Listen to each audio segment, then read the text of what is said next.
Vous savez, Jésus, lorsqu'il va décrire les signes de la fin des temps, en parlant de ces signes de la fin des temps, il va préciser quelque chose qui aujourd'hui va nous interpeller, parce que nous sommes arrivés à la fin. Et nous allons voir cela dans Matthieu chapitre 24. Dans Matthieu chapitre 24, alors que Jésus parlera des signes des temps, regardez ce qu'il dira au verset 15.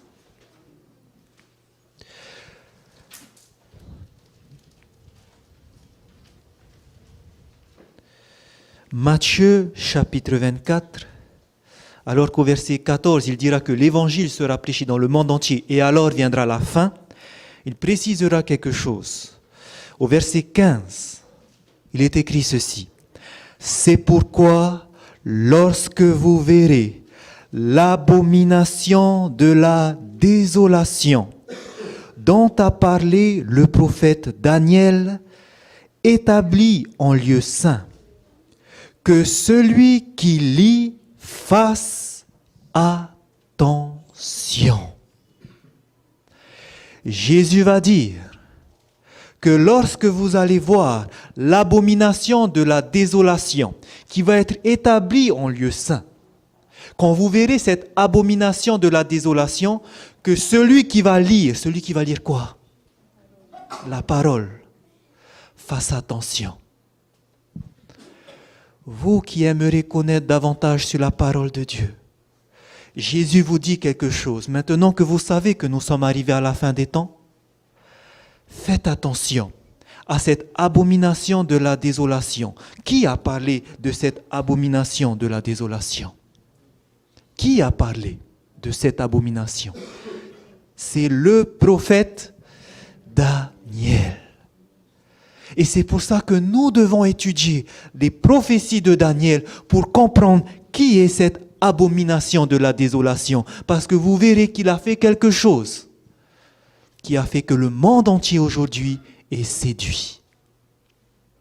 Alors nous allons voir qui est cette abomination de la désolation dont parle le prophète Daniel. Je vous invite à prendre dans Daniel, au chapitre 12, et vous allez voir qu'il va nous parler de cette abomination de la désolation, mais qu'il parlera de cette abomination de la désolation dans plusieurs chapitres et plusieurs de ses visions, parce que Dieu veut marquer un point clair et précis à ce sujet. Dans Daniel chapitre 12, regardez ce qui est écrit au verset 11. Daniel chapitre 12, verset 11, il est écrit « Depuis le temps où cessera le sacrifice perpétuel et où sera dressée l'abomination du dévastateur. » Ici, ce n'est pas abomination de la désolation, parce que vous ne trouverez pas ce terme dans le livre de Daniel, mais vous trouverez le terme abomination du dévastateur. Et regardez ce que fait cette abomination du dévastateur au chapitre précédent, au chapitre 11, où nous allons lire le verset 31.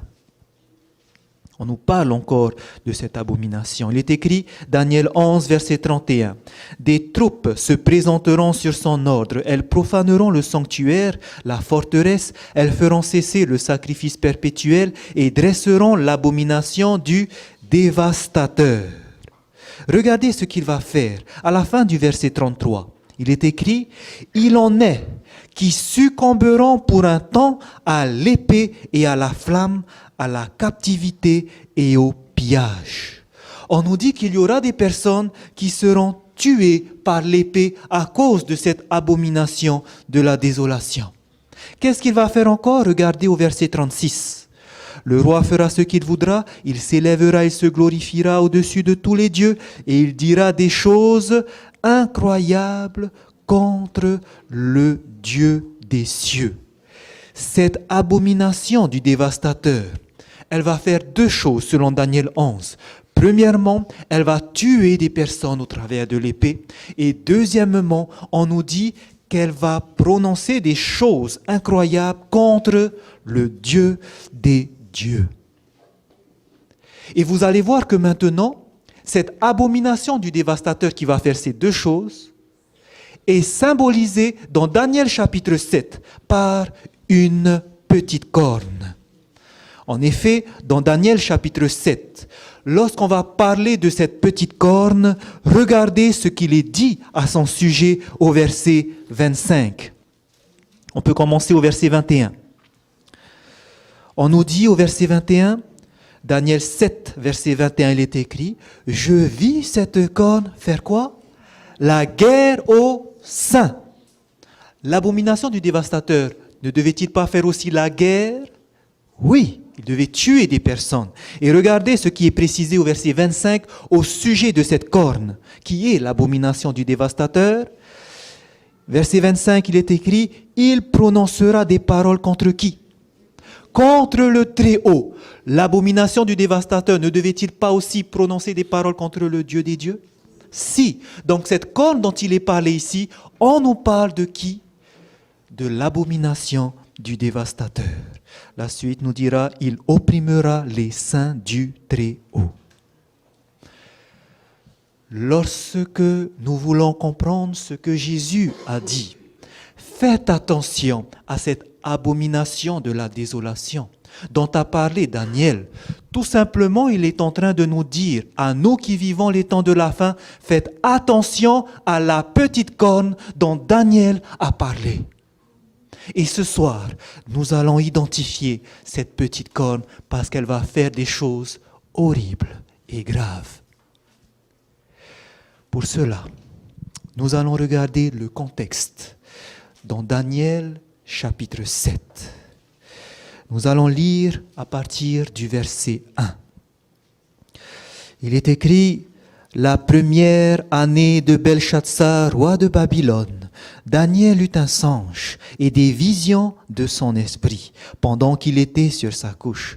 Ensuite, il écrivit le songe et raconta les principales choses. » Nous allons entrer maintenant dans ce rêve qu'a vu Daniel. Vous allez voir que cette vision va se passer en 3 parties. La première partie, nous allons la voir. Voici qu'il va voir un songe. Daniel chapitre 7 au verset 2, qu'est-ce qu'il va voir? Daniel commença et dit, « Je regardais pendant ma vision nocturne et voici les 4 vents des cieux firent irruption sur la grande mer. » Verset 3, « Et 4 grands animaux sortirent de la mer, différents l'un de l'autre. » De quoi il s'agit dans sa vision? Premièrement, il va voir 4 grands animaux. Et on va voir ces animaux. Le premier animal, on nous dit, le premier était semblable à un lion et avait des ailes d'aigle. C'était le premier animal, celui qui ressemblait à un lion, avec des ailes d'aigle, qui est représenté comme sur cette image. Ensuite, le deuxième animal qui va voir venir au verset 5, « Et voici, un second animal était semblable à un ours et se tenait sur un côté, il avait 3 côtes dans la gueule entre les dents. » Le deuxième animal, c'est un ours qui se tenait sur un côté. Troisième animal, regardons cela au verset 6. « Après cela, je regardais et voici un autre était semblable à un léopard et avait sur le dos 4 ailes comme un oiseau. Cet animal avait 4 têtes. » Le troisième animal était donc un léopard à 4 têtes avec des ailes. 4 ailes. Et le dernier animal, regardons au verset 7. « Après cela, je regardais pendant mes visions nocturnes et voici, il y avait un 4e animal, terrible, épouvantable et extraordinairement fort. Il avait de grandes dents de fer. » Sur cet animal, continuons, on nous dit, il mangeait, brisait, il foulait aux pieds ce qui restait, il était différent de tous les animaux précédents. Il avait 10 cornes. Le 4e animal était donc un animal avec des dents de fer et possédant 10 cornes. Et à ce moment-là, regardez ce qu'il voit. Verset 8. « Je considérais les cornes et voici une petite corne sortait du milieu d'elle. » C'est donc sur ce 4e animal qu'il va voir la petite corne qui était l'abomination du dévastateur. Vous vous souvenez? D'accord. Donc c'est sur cette 4e animal. Ça, c'était la première partie de sa vision. En effet, à partir du verset 9, il va voir autre chose. La deuxième partie de la vision, regardez au verset 9, « Je regardais pendant que l'on plaçait des trônes, et l'ancien des jours s'assit. » Il va voir donc l'ancien des jours qui va s'asseoir, et regardez au verset 10, « Un fleuve de feu coulait et sortait de devant lui, 1000 milliers le servaient, et 10 000 millions se tenaient en sa présence. Les juges s'assirent, et les livres furent ouverts. » Que se passe-t-il maintenant? Il voit une autre scène où il va voir l'ancien des jours qui va s'asseoir et 1000 milliers le servaient, 10 000 millions. Et qu'est-ce qui se passe? Les livres furent ouverts et on voit des juges qui vont s'asseoir. Il y a donc maintenant une scène de jugement qu'il va voir après la vision des 4 bêtes. Et la troisième partie maintenant, c'est lorsqu'on va regarder au verset 13. Il continue. « Je regardais pendant mes visions nocturnes, et voici, sur les nuées des cieux arriva quelqu'un semblable à un fils de l'homme. Il s'avança vers l'ancien des jours, et on le fit approcher de lui. » Dites-moi, qui est celui qui est semblable à un fils de l'homme? La Bible parle de cet être, de cet homme, dans Jean chapitre 1, en étant Jésus-Christ, la parole. Maintenant qu'il va voir Jésus, qui s'approche de son Père, on nous dit, au verset 14, « On lui donna la domination, la gloire et le règne, et tous les peuples, les nations et les hommes de toute langue le servirent. Sa domination est une domination éternelle qui ne passera point, et son règne ne sera jamais détruit. » Qu'est-ce qu'il voit dans cette troisième partie de sa vision? Il va voir Jésus qui va venir dans son règne. Jésus qui vient dans son règne, qui domine sur toutes les nations, avec ce règne éternel que nous avons vu qui va se passer lors de son retour. Donc une vision en 3 parties. Premièrement, 4 animaux, avec la petite corne sur le 4e. Deuxièmement, une vision du jugement. Et troisièmement, il va voir le retour de Jésus. Comprenons maintenant ce que signifie cette vision. Que symbolisent ces bêtes? Je vous invite à prendre au verset 17. Au verset 17, il est écrit, on va lui donner l'explication, il est écrit, « Ces 4 grands animaux, ce sont 4 rois qui s'élèveront de la terre. » Que représentent les 4 animaux? Des rois. Pas seulement des rois. En effet, regardez au verset 23. Au verset 23, il est écrit que le 4e animal, c'est un 4e royaume. Donc un animal ne représente pas seulement un roi, mais aussi un royaume. Vous vous souvenez, quand on avait étudié il y a longtemps la statue de Daniel, nous avons vu que chaque partie symbolisait le roi, un roi, le roi de Babylone, mais pas seulement, mais aussi un royaume. D'accord? Donc vous voyez que souvent la double application, roi, royaume, c'est ça. Dans notre cadre, on nous dit qu'un animal, c'est un roi ou un royaume. Maintenant que nous comprenons qu'il va y avoir 4 bêtes qui vont se succéder les uns aux autres, qu'est-ce que cela alors veut dire? Cela veut dire qu'il va y avoir 4 rois, c'est quoi? Ce sont aussi des royaumes, 4 royaumes qui vont se succéder. Et après ces 4 royaumes qui vont se succéder, qu'est-ce qui va se passer? La deuxième partie de la vision.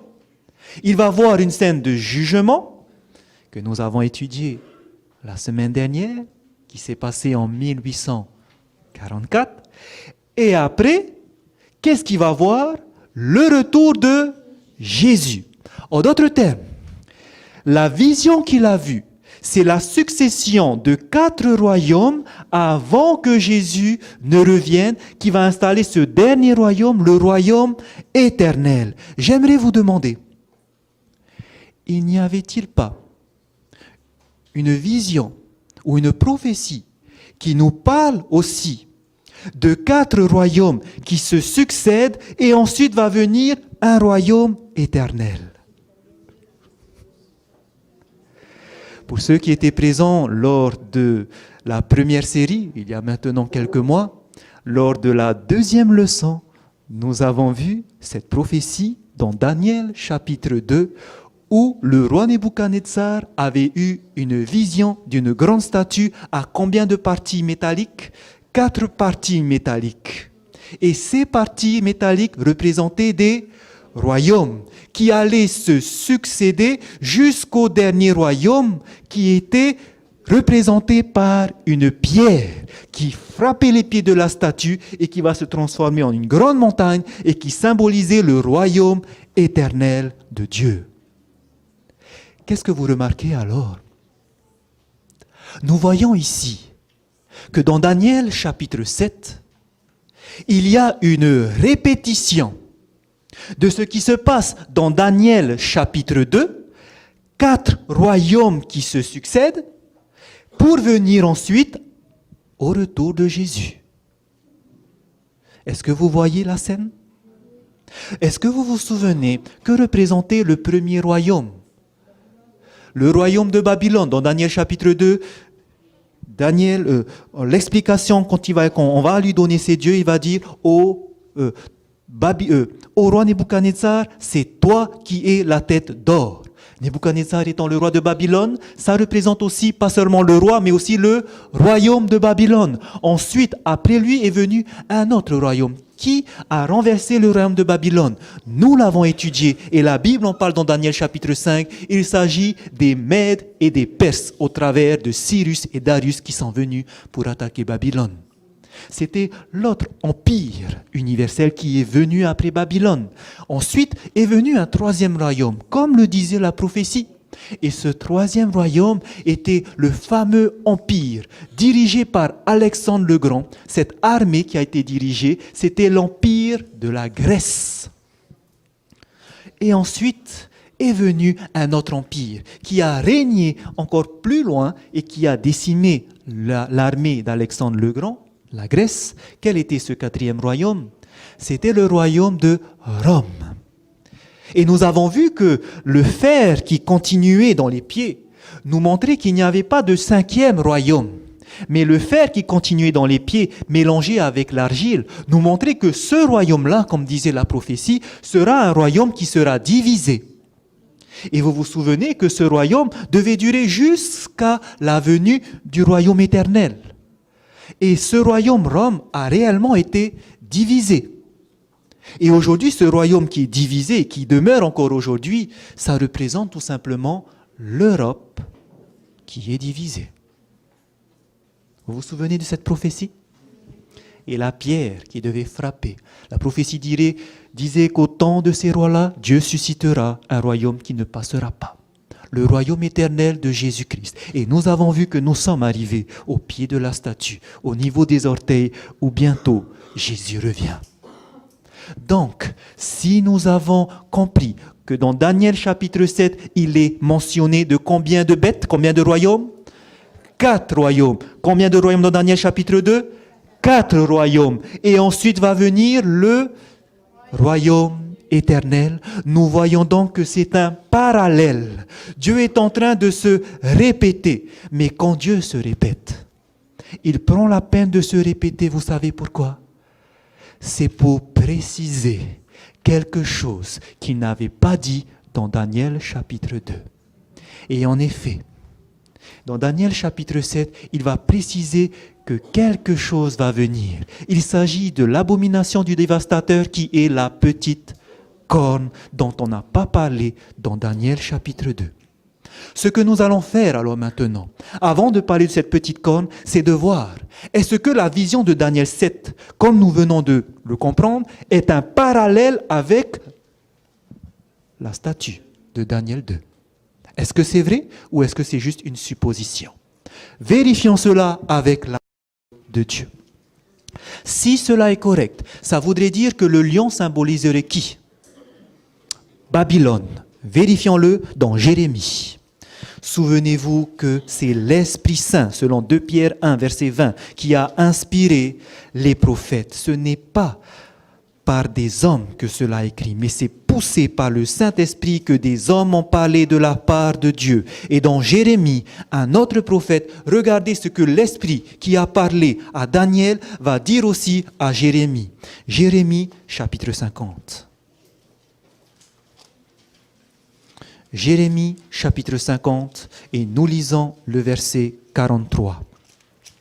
Jérémie, chapitre 50, verset 43. Il est écrit, « Le roi de Babylone apprend la nouvelle, et ses mains s'affaiblissent. L'angoisse le saisit, comme la douleur d'une femme qui accouche. » De qui est-ce que Jérémie est en train de prophétiser? Il prophétise au sujet du roi de Babylone. Regardez maintenant le verset suivant, à quoi il le compare. Verset 44. « Voici tel qu'un lion. Il monte des rives orgueilleuses du Jourdain. » À quoi est comparé le roi de Babylone? À un lion. Le même esprit qui a parlé à Daniel a dit aussi à Jérémie, parle de Babylone comme étant un lion.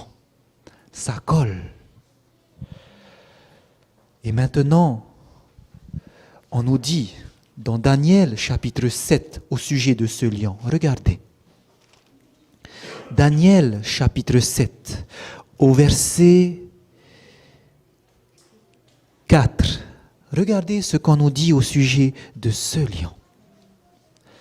Daniel chapitre 7 verset 4, il est écrit « Le premier était semblable à un lion et avait des ailes d'aigle. Je regardais jusqu'au moment où ses ailes furent arrachées. Il fut enlevé de terre et mis debout sur ses pieds comme un homme, et un cœur d'homme lui fut donné. » On nous parle de l'expérience que va passer ce lion, qui symbolise aussi qui? Un royaume, mais aussi un roi. Le roi de qui? De Babylone. On nous dit que ce lion on va lui arracher les ailes, il va se dresser et un cœur d'homme lui sera donné. Vous savez, quand Daniel a écrit ça, il savait de qui il s'agissait. Il savait qu'on parlait ici de l'expérience qu'a passé le roi Nebuchadnezzar. Parce qu'en effet, quelques années auparavant, une dizaine d'années avant, on nous dit dans Daniel chapitre 4 que quelque chose va se passer sur le roi Nebuchadnezzar. En effet, on va voir que Daniel a eu une vision d'un grand arbre. Et ce grand arbre va être coupé. On va laisser que la racine. Et Daniel va dire à Nebuchadnezzar que cet arbre, ça représente lui-même le roi. Et qu'un jour, il va être coupé, c'est-à-dire il va perdre la raison. Et on va nous dire que des ailes, des plumes vont pousser et qu'il va devenir comme un animal broutant l'herbe s'il détourne son cœur de Dieu. Et qu'est-ce qui s'est passé? Eh bien, ce qui a été dit dans la vision va se réaliser. En effet, un jour, alors que Nebuchadnezzar sortait de son royaume, il va se glorifier. Il va dire, voici Babylone que j'ai construite de mes mains. Mais voilà, à ce moment-là, qu'est-ce qui se passe? Boum, il perd la raison. Il va devenir comme une bête. Il va se mettre à quatre pattes. On nous dit que des ailes vont pousser sur lui. Et cela va se passer pendant 7 années. 7 années où il va être comme un animal. Mais voici qu'au bout des 7 années, que se passera-t-il? Dans Daniel chapitre 4 verset 31, on nous dit « Après le temps marqué, moi, Nebuchadnezzar, je levai les yeux vers le ciel et la raison me revint. » Il va retrouver la raison. C'est comme si que cet animal représenté par ce lion avec des ailes d'aigle va se redresser et un cœur d'homme lui sera donné. Il retrouve la raison. Vous comprenez donc que oui, l'expérience du lion avec 2 ailes d'aigle symbolise bien le roi de Babylone. Et encore plus loin.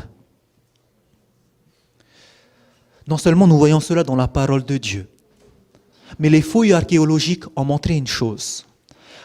Dans la ville de Babylone, il y avait plusieurs entrées, plusieurs portes. Et l'une de ces portes principales était la porte d'Ishtar. Et la porte d'Ishtar a été reconstituée au musée de Pergame qui se trouve à Berlin. Voici la porte d'Ishtar. Ça, c'est dans les livres d'histoire, mais au musée de Pergame, la voici. Regardez ce qui se trouve sur la porte d'Ishtar il a été représenté sur cette porte principale de la ville de Babylone un lion avec 2 ailes. Quand Dieu utilise des symboles, c'est vraiment pour faire comprendre qu'il s'agit de la même chose. Le royaume de Babylone correspond bien à ce premier animal qui est le lion à 2 ailes. L'ours, que représente-t-il alors? Souvenez-vous, nous avons vu dans Daniel 5 au verset 28 que le royaume de Babylone va être donné à qui? Daniel 5 verset 28, ton royaume, il va dire à Belshazzar, sera divisé et donné aux Mèdes et aux Perses. Et les Mèdes et les Perses sont venus, en effet. Et nous avons aussi confirmé cela dans Daniel chapitre 8, où on va voir la vision d'un bouc et d'un bélier. Vous vous souvenez de cette vision? Ok. On va nous dire dans Daniel chapitre 8, regardez au verset 20. Donc c'est le deuxième royaume qui va venir après. Au verset 20, on nous dit, le bélier que tu as vu et qui avait des cornes, ce sont les rois des Mèdes et des Perses. Donc, et le deuxième royaume, verset 21, le bouc, c'est le roi de Javan. Et Javan, c'était l'ancien nom pour la Grèce. Donc on nous parle ici des 2 rois ou des 2 royaumes, qui est le royaume de Grèce, le bouc qui va venir avec cette grande corne tuer le bélier, les Mèdes et les Perses, puisque c'est le royaume de Grèce ensuite qui va succéder, souvenez-vous. Mais regardez maintenant, en parlant de ce bélier, symbolisant les Mèdes et les Perses, regardez ce qu'on nous dit au verset 3. Daniel, chapitre 8, au verset 3. Il est écrit, « Je levai les yeux, je regardai et voici un bélier. » Qui est le bélier? Royaume des Mèdes et les Perses.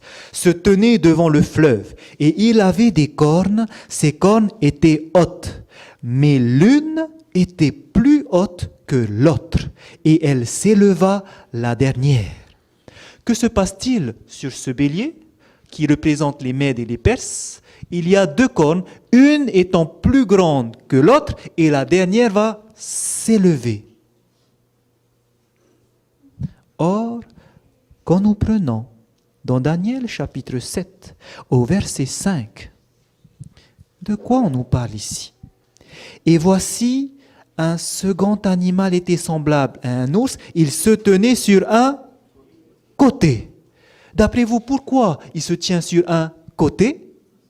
Parce que de même que le bélier avait une corne qui était plus haute que l'autre, symbolisant le royaume de Perse qui sera plus supérieur que le royaume de Mède et qui finalement, selon l'histoire, ce sera le royaume de Perse qui va demeurer, de même on voit l'ours se tenir sur un côté plus faible que l'autre parce qu'il y a les Mèdes qui seront inférieurs aux Perses et que ce seront les Perses, l'armée de Perse, qui va perdurer.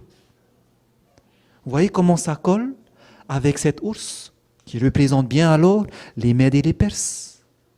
Regardez aussi dans Daniel chapitre 8, le verset 4. Toujours en parlant du bélier, les Mèdes et les Perses, qui est symbolisé par l'ours dans Daniel 7, regardez ce qu'on nous dit au sujet de bélier. Daniel 8, verset 4. « Je vis le bélier qui frappait de ses cornes à l'Occident, au septentrion et au midi. Et aucun animal ne pouvait lui résister. » On nous dit que le bélier, qui représente qui? Mèdes et les Perses, vont frapper dans 3 directions, à l'Occident, au septentrion et au midi. Ça veut dire quoi ces mots Occident? Occident, c'est l'ancien mot pour dire Occident-Ouest. Septentrion veut dire le nord. Et le midi veut dire le sud. Donc, il va frapper dans 3 directions. Quelles sont ces 3 directions? L'ouest, le nord et le sud. Ok. L'empire de Darius et de Cyrus, quand ils sont venus, vous savez qu'il y avait 3 royaume qui les bloquait à cette époque. Les trois royaumes qui les bloquaient, c'était premièrement le royaume de la Lydie, le royaume de Babylone et le royaume d'Égypte. Où est-ce qu'ils vont frapper le bélier? Trois directions. Premièrement, à l'ouest. Qui y avait à l'ouest de la mer des Perses? Il y avait le royaume de Babylone. Ils vont frapper au septentrion, au nord. Qui y avait au nord? La Lydie. Ils vont frapper au sud. Qui y avait au sud? L'Égypte. Ils frappent dans trois directions et ces trois directions, ça représente ces trois frappes que va faire le bélier. Or, comment est-ce qu'est décrit le royaume dans Daniel chapitre 7 de Mède et des Perses? On nous dit, et voici un second animal, au verset 5, semblable à un ours, et se tenait sur un côté. Il avait trois côtes dans la gueule entre les dents. Pourquoi, d'après vous, il y avait trois côtes entre les dents? Ça symbolisait les trois royaumes qu'ils ont conquéris pour pouvoir venir sur scène. Donc, on comprend bien que oui, l'ours symbolise bien. Cette deuxième partie métallique qui était l'argent, ça symbolise l'empire médo-perse. Est-ce que vous voyez le parallèle? Jusqu'à présent, c'est confirmé. Donc, on comprend que la suite aussi sera confirmée. Le troisième animal, c'était un léopard à quatre têtes, avec quatre ailes, qui représenterait alors la Grèce.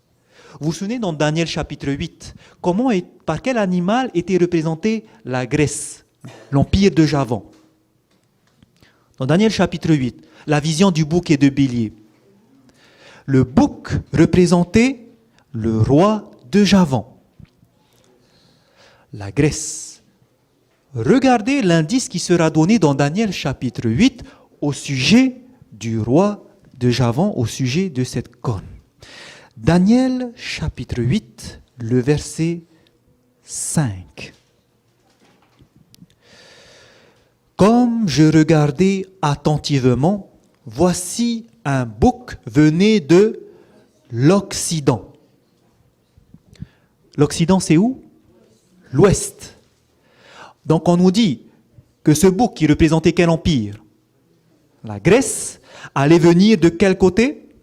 De l'Ouest. Pour faire quoi? Et parcourir toute la terre à sa surface sans la toucher. Ce bouc avait une grande corne entre les yeux. Il arriva jusqu'au bélier qui avait des cornes et que j'avais vu se tenant devant le fleuve, et il courut sur lui dans toute sa fureur. Je vis qui s'approchait du bélier et s'irritait contre lui, et il frappa le bélier. De quel côté le bouc représentant l'empire grec va venir frapper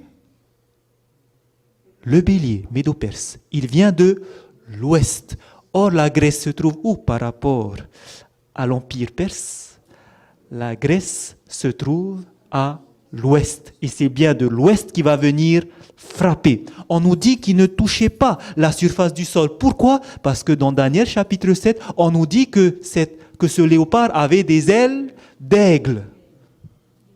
Et comme vous savez, avec les ailes, on peut voler pour ne pas toucher la surface, n'est-ce pas? Okay, mais ça a une autre signification, on ne va pas aller également à l'intérieur. Mais regardez maintenant ce qu'on nous dit. Au verset 8. Le bouc devint très puissant. Mais lorsqu'il fut puissant, sa grande corne se brisa. Et 4 grandes cornes s'élevèrent pour la remplacer aux 4 vents des cieux. La grande corne, qu'est-ce qu'elle va faire? Elle va se diviser en 4. Elle va se briser pour faire place à 4 cornes. Alors regardons ce que symbolise cela au verset 21. Le bouc, c'est le roi de Javan. La grande corne entre ses yeux, c'est le premier roi. Qui était le roi qui a permis d'aller à la conquête des Mèdes et des Perses? Le roi, le grand roi, c'était le roi Alexandre le Grand. Les 4 cornes qui se sont élevées pour remplacer cette corne brisée. Ce sont 4 royaumes qui s'élèveront de cette nations, mais qui n'auront pas autant de force. Qu'est-ce qui se passerait après cette grande corne représentant Alexandre le Grand? Le royaume va être divisé en 4. Or, savez-vous ce qui s'est passé à la mort d'Alexandre le Grand? Il est mort très jeune. Et à sa mort, son royaume a été confié à ses 4 généraux, qui étaient Lysimaque, Cassandre, Ptolémée et Séleucos. L'empire grec a été divisé en 4. Au nord, c'était Lysimaque qui a pris. Au sud, c'était Ptolémée. À l'ouest, c'était Cassandre. Et à l'est, c'était Séleucos. Le royaume a été divisé en 4 et il a perdu de sa puissance, comme l'a dit la prophétie. C'est pour cela que nous voyons dans Daniel chapitre 7, pas 4 cornes, mais sur les léopards, il y avait combien de têtes? 4 têtes, représentant les 4 parties du royaume ou les 4 généraux qui vont venir après. Vous voyez comment la prophétie colle, comment les choses s'interprètent par elles-mêmes et que nous n'avons pas besoin d'avoir d'autres interprétations que celle de la parole de Dieu. Maintenant, que se passe-t-il? Nous voyons le 4e animal venir. Que symboliserait alors le 4e animal? Le 4e animal représenterait Rome. Souvenez-vous, dans Daniel chapitre 7, au verset 7, Daniel 7, verset 7, on nous dit qu'il y avait un 4e animal terrible, épouvantable, extraordinairement fort. Il avait de grandes dents de fer. Pourquoi est-ce que Dieu a précisé qu'il avait des dents de fer? Parce que dans Daniel 2, la partie correspondant à Rome était en jambes, c'était des jambes en fer. Donc on voit, oui, que Rome, ça symbolise bien ce 4e animal. Mais on nous dit, regardez au verset 19. Daniel chapitre 7, verset 19. Ensuite, je désirais savoir la vérité sur le 4e animal qui était différent de tous les autres, extrêmement terrible, qui avait des dents de fer et des ongles d'airain, qui mangeait, brisait et foulait aux pieds ce qui restait, et sur les 10 cornes qu'il avait à la tête. On nous dit ici que ce 4e animal avec les dents de fer, qu'est-ce qu'il fait? Il mange, il brise et il foule tout aux pieds. Il brise tout. Or, regardez dans Daniel chapitre 2 l'expression qui est utilisée concernant le 4e royaume en fer. Daniel 2, au verset 40. On nous dit que le 4e animal aux dents de fer brise tout, il rompt tout. Et au verset 40 de Daniel chapitre 2, il est écrit « Il y aura un 4e royaume fort comme du fer, de même que le fer brise et rompt tout. Il brisera et rompra tout comme le fer qui met tout en pièces. » Ce n'est pas la même chose que la bête va faire aussi dans Daniel 7? La même chose. Donc on comprend qu'il s'agit de la même bête, le même royaume. Que se passe-t-il dans Daniel 2? On nous dit que ce royaume sera divisé. En combien est-ce qu'il sera divisé? Vous vous souvenez? Dans Daniel chapitre 2, on avait vu cela en 10 tribus, 10 barbares. Or, qu'est-ce qu'on trouve sur cette bête? Il y avait aussi 10 cornes. 10 cornes. Et les cornes, ça symbolise un royaume, souvenez-vous. Donc ce n'est pas des royaumes parce qu'il n'y en a plus, mais ce sont les 10 tribus barbares qui vont venir et qui vont envahir Rome. Et ces tribus venant du nord vont diviser l'Empire romain en 10 parties. Et nous les avons vus, c'était les anglo-saxons, les francs, les alamans, les lombards, les ostrogoths, les burgondes, les érus, les visigoths, les suèves et les vandales. Donc, tout colle. On nous parle bien de ce 4e animal, où il y aura les 10 cornes. Mais maintenant, souvenez-vous, pourquoi Dieu s'est répété dans Daniel chapitre 7? Pour indiquer quelque chose qu'il n'avait pas dit dans Daniel 2. Et qu'est-ce qu'il n'avait pas dit dans Daniel 2? La petite cornes. Et maintenant, on va voir ce point central sur cette petite corne.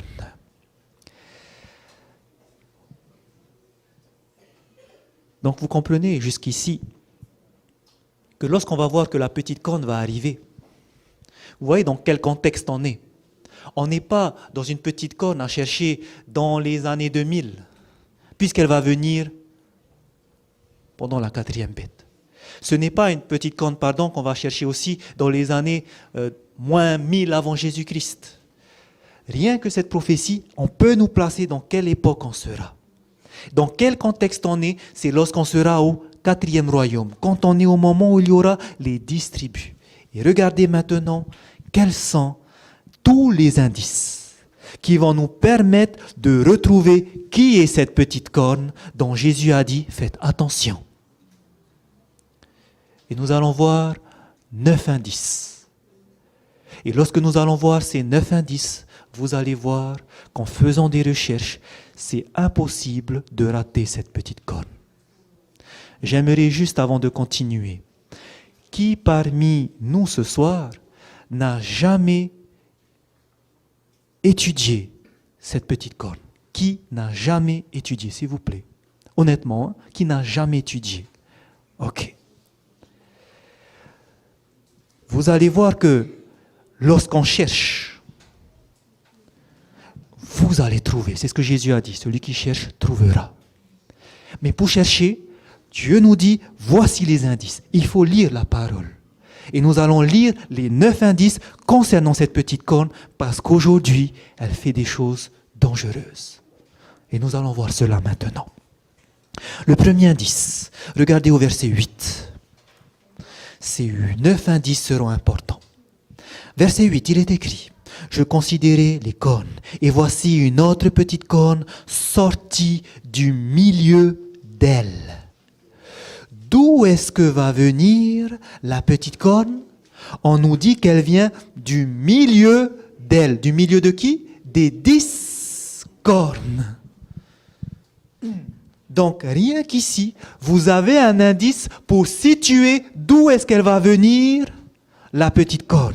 Elle ne doit pas venir d'Amérique, mais elle doit venir du milieu des 10, c'est-à-dire du milieu de l'Europe. Souvenez-vous, les 10 cornes représentent aujourd'hui l'Europe divisée.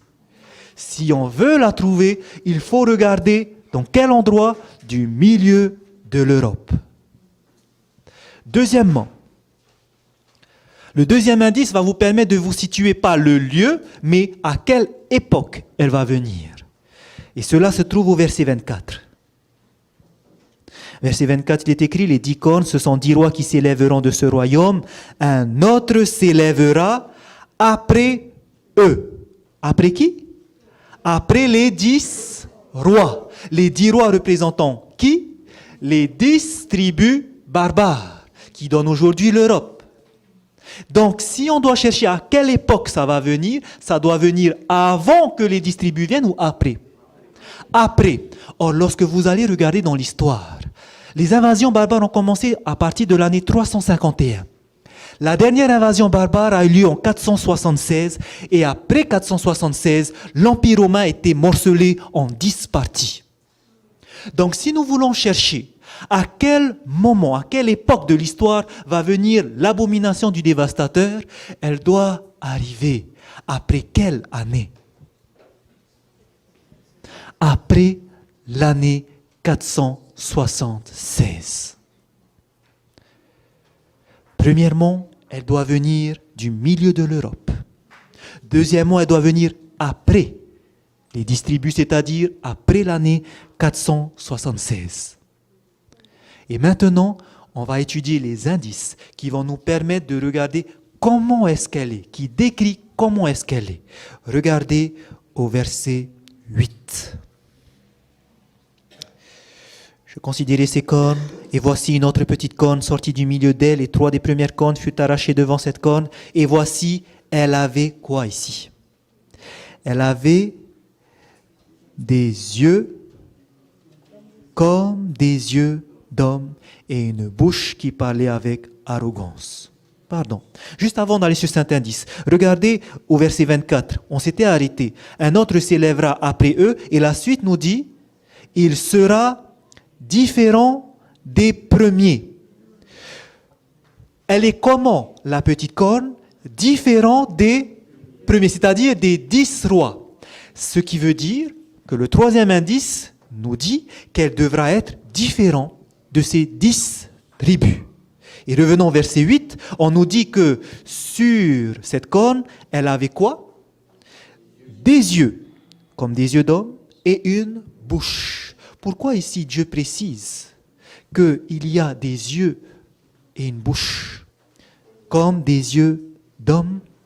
C'est tout simplement pour nous préciser que cette petite corne, cette entité, est dirigée par un homme. Et un homme est sans chef. Un homme est sans chef. Continuons. Regardez le verset 8. Donc nous avons vu qu'elle est différente. Elle a un homme qui est sans chef. Et regardez maintenant ce qu'elle va faire, les actions qu'elle va faire. Nous avons vu au verset 8. Je considérais les cornes et voici une autre petite corne sortie du milieu d'elle et 3 des premières cornes furent arrachées devant cette corne. Combien de cornes seront arrachées devant elle? 3. En effet, regardez au verset 24 ce qu'elle fait.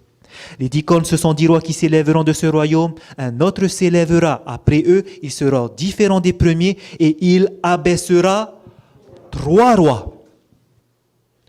3 cornes abaissées signifie que la petite corne va abaisser 3 rois ou 3 royaumes. Or, aujourd'hui, quand vous prenez la liste des 10 tribus barbares qui ont envahi l'Empire romain, nous avons vu il y a les Alamans, qui sont aujourd'hui les Allemands. Nous avons les Burgondes, qui sont aujourd'hui les Suisses. Nous avons les Francs, qui sont aujourd'hui les Français. Nous avons les Lombards, qui sont aujourd'hui les Italiens. Nous avons les Saxons, qui sont les Anglo-Saxons, les Anglais. Nous avons les Suèves, qui sont les Portugais. Et nous avons les Wisigoths, qui sont aujourd'hui les Espagnols.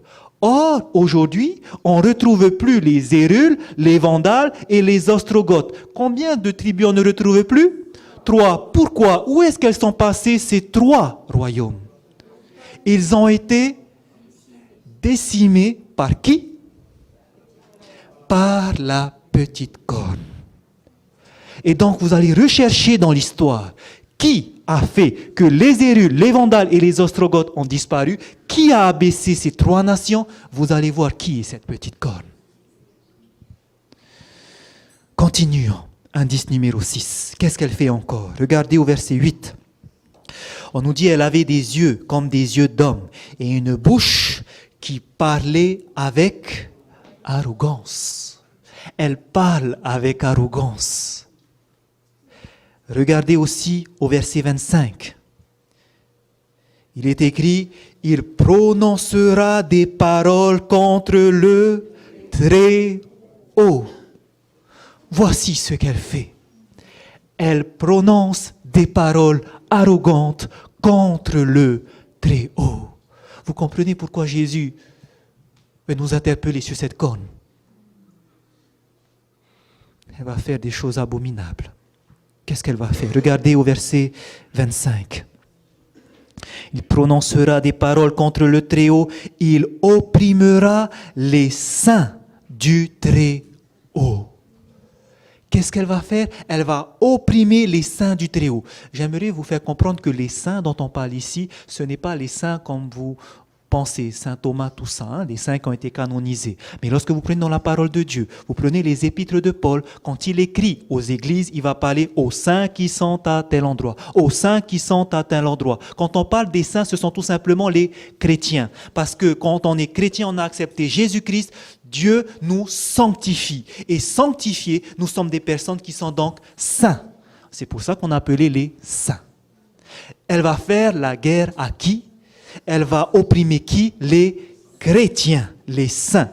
Et c'est ce qu'elle nous dit au verset 21. Verset 21, je vis cette corne faire la guerre aux saints. Au travers alors de cette entité, on nous dit qu'elle va faire la guerre aux saints, persécuter des chrétiens, des personnes qui croient en Jésus-Christ, qui croient en sa parole et qui s'attachent à la parole sûre et non aux paroles d'hommes. Continuons au verset 25. Nous allons voir le 8e indice. Qu'est-ce qu'elle va faire encore? Verset 25, il prononcera des paroles contre le Très-Haut. Il opprimera les saints du Très-Haut et il espérera changer les temps et la loi. Voici ce qu'elle fera aussi. Elle espérera changer les temps et la loi. Nous allons voir le dernier indice. Et dans ce dernier indice, vous allez voir la durée pendant laquelle elle va exercer son oppression. Regardez toujours au verset 25. La suite, il nous dit, il espérera changer les temps et la loi, et les saints seront livrés entre ses mains. Pendant combien de temps? Un temps, des temps et la moitié d'un temps. La durée pendant laquelle elle va agir, c'est pendant un temps, des temps et la moitié d'un temps. Dit comme ça, on ne comprend pas. Mais quand Dieu dit de cette façon, c'est parce que ça a une connotation prophétique. C'est symbolique. Sinon, il aurait pu dire autrement, pendant telle durée. Mais là, il va dire pendant un temps, des temps et la moitié d'un temps. Littéralement, quand vous allez prendre le mot biblique, c'est-à-dire le mot original, le mot hébreu qui est marqué ici, le mot un temps, c'est le mot un an. Le mot des temps, le mot des, c'est le premier pluriel, c'est-à-dire quand il y a deux. Donc des temps, c'est 2 ans. Et la moitié d'un temps, c'est la moitié d'un an. Et c'est ce que vous lirez littéralement en hébreu. Il va agir pendant 1 an, 2 ans et la moitié d'un an. Ça fait combien d'années? 3 ans et demi. Vous voyez que Dieu aurait pu dire il va agir pendant 3 ans et demi. Pendant 3 ans et demi. Mais Dieu nous donne ici une notion prophétique. Parce que ces jours-là, comme nous en verrons, ce n'est pas littéral. En effet, lorsque Dieu parle d'une année, 1 an, c'est pour les Juifs, pour ceux qui comprennent cette prophétie. Dieu a écrit cela d'abord aux Juifs. Souvenez-vous, quand Jésus est venu, il est parti pour prêcher aux Juifs. Donc quand il disait, allez regarder ce que Daniel a dit, il parlait d'abord aux Juifs. Et donc il leur parlait selon leur compréhension du temps, de l'année. Et pour les Juifs, vous savez combien il y avait de mois chez les Juifs? 12 mois. Et chaque mois durait pendant 30 jours. Chaque mois durait pendant 30 jours. Bibliquement, vous pouvez le voir dans Genèse. Genèse chapitre 9, quand on va parler du déluge. Okay? Il va pleuvoir pendant 150 jours. Et quand vous allez regarder, la durée pendant laquelle ça va faire pendant 5 mois. Et 5 mois de 30 jours, ça fait bien 150 jours. Okay? Mais on va pas aller dedans. Mais sachez-le que pour les Juifs, 1 mois, c'est 30 jours. Combien de mois dans l'année? 12 mois. Ça fait combien alors de jours dans une année? Une année fait 360 jours pour les Juifs. Ce qui veut dire qu'elle va agir pendant 3 ans et demi. Quelle est la durée de 3 ans et demi en jours? Nous avons vu un temps. Ça fait combien de jours? 360 jours. 2 ans, c'est combien d'années? 2 ans. Ça fait combien de jours? 2 ans? 720 jours. Et la moitié d'un temps, ça fait combien la moitié d'un temps? 180 jours. Quelle est la durée totale alors que fait ces 3 ans et demi? 360 plus 720 plus 180. Faites d'abord 180 plus 720. Ça fait 900. 900 plus 360. 1260 jours, c'est la durée pendant laquelle elle va régner. Maintenant, pour avoir une preuve biblique que un temps, des temps et la moitié d'un temps, c'est égal à 1260 jours, je vous invite à aller dans Apocalypse. Gardez un doigt dans Daniel. Et allons dans Apocalypse chapitre 12. Nous verrons cette prophétie plus tard en détail lorsque nous ouvrirons le livre d'Apocalypse.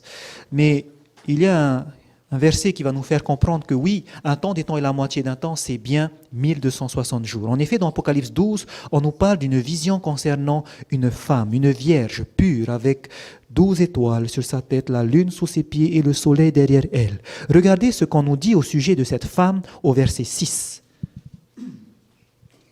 Et la femme s'enfuit dans le désert, où elle avait un lieu préparé par Dieu afin qu'il y fût nourri pendant 1260 jours. Pendant 1260 jours, où est-ce qu'elle sera? Dans le désert. Qu'est-ce qu'elle fera dans le désert? Dieu va la nourrir. Elle sera nourrie. Regardez maintenant au verset 14. Et les deux ailes du dragon, et les deux ailes du grand aigle furent données à la femme, afin qu'elle s'envolât où? Au désert, vers son lieu où elle est nourrie. Pendant combien de temps? Un temps, des temps et la moitié d'un temps, loin de la face du serpent. Qu'est-ce que vous remarquez? La durée pendant laquelle elle va être dans le désert où elle fut nourrie, c'était 1260 jours, selon le verset 6. Mais selon le verset 14, c'est pendant un temps, des temps et la moitié d'un temps. Ce qui veut dire qu'un temps, deux temps, et des temps et la moitié d'un temps, symbolise bien 1260 jours. Or, nous avons vu dans Ézéchiel 4, verset 6, dans Nombre 14, verset 34, que selon Dieu, un jour, c'est égal à un an. Ces jours-là ne sont pas littéraux, mais symboliques. Ce qui veut dire qu'elle ne va pas agir pendant 3 ans et demi, littéral, mais pendant combien de temps? 1260 années. Voici la durée de son règne. Ce qui veut dire, maintenant que vous voulez connaître la vérité au sujet de cette petite corne qui va faire des choses abominables, il suffit de regarder dans l'histoire. Et je vous invite, à tous ceux qui ont levé le doigt, d'aller rechercher.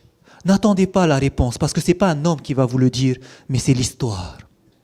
Vous allez voir qu'il y avait effectivement une petite corne, un symbole de cette abomination du dévastateur, qui va venir du milieu de l'Europe, après les années 476, qui sera différent des 10 autres tribus barbares, et qui aura à sa tête un homme qui parlera pour elle, et qui abaissera les Hérules, les Vandales, les Ostrogoths, et qui va faire que son chef prononcera des paroles contre le Très-Haut, et qui va faire la guerre aux saints, persécuter les chrétiens pendant 1260 années, et qu'elle va essayer de changer les temps et la loi.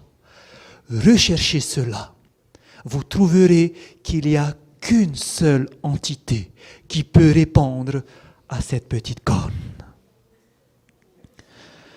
Pourquoi Jésus nous dit « Faites attention à l'abomination de la désolation dont a parlé le prophète Daniel ».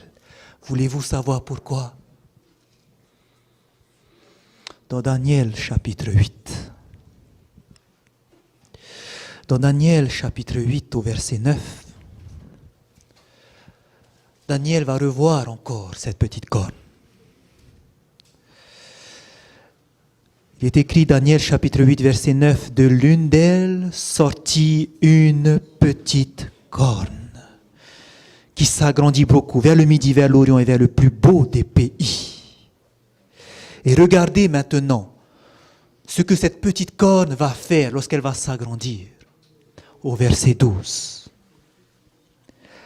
L'armée fut livrée avec le sacrifice perpétuel à cause du péché. La corne, de quelle corne on parle ici? La petite corne. Qu'est-ce qu'elle va faire? La corne jeta la vérité qu'est-ce que va faire la petite corne? Elle prend la vérité et elle va la jeter où? Par terre. Est-ce qu'elle va réussir à le faire?